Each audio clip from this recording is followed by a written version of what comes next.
আলিগড় যুদ্ধে আমি বারবার পরাজিত হচ্ছি। শত সৈন্য থাকা সত্ত্বেও আমি আলিগড় যুদ্ধে জয়লাভ করতে পারছি না। আলিগড় যুদ্ধে জয়লাভ করে দেবে এমন কি কেউ আমার রাজ্যে নেই?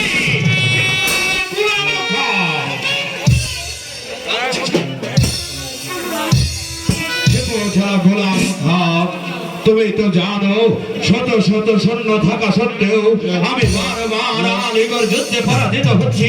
তুমি কি পারবে না সে ছাড়া গোলাম খাঁ আলিগড় যুদ্ধে আমাকে জয়লাভ করে দিতে? শুধু আলিগড় যুদ্ধে জয়লাভ করে দিতে পারবো না কেন জনাব? আপনি চাইলে সমস্ত দুনিয়াটাকে আমি এক রাতের মধ্যে শালা গোলাম খাঁ, তুমি যদি আলিগড় যুদ্ধে আমাকে জয়লাভ করে দিতে পারো তাহলে তুমি কি পাবে জানো? আপনি বুঝিয়ে না বললে কেমন করে বুঝবো? তুমি পাবে এই মিশরের সেরা রত্ন, সেরা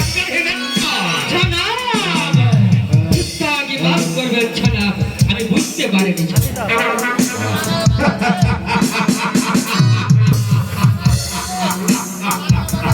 বোকা আছে পৌঁছানার এ সামান্য কথাটুকু তুমি বুঝতে পারলে না।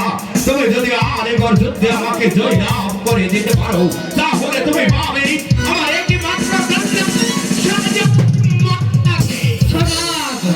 আপনার মেহরবানি জনাব।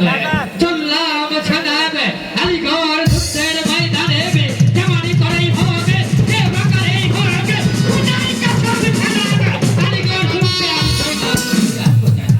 আমি শুনেছি বহু ছাড়া গোলাম খাঁ, আলিগড় যুদ্ধে তুমি যদি পরাজিত হয়ে ফিরে এসো তাহলে কি পাবে জানো?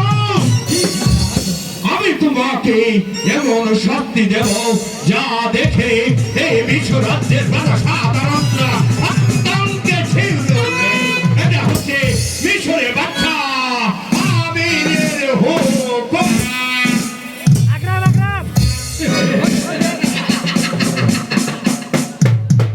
মিশরের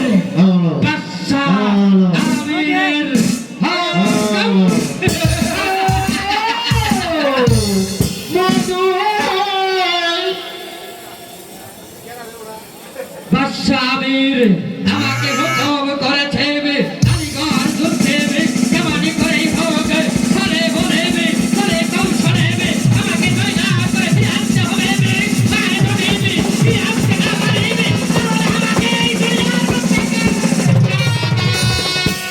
আর যদি জয়লাভ করে ফিরে আসতে পারিবি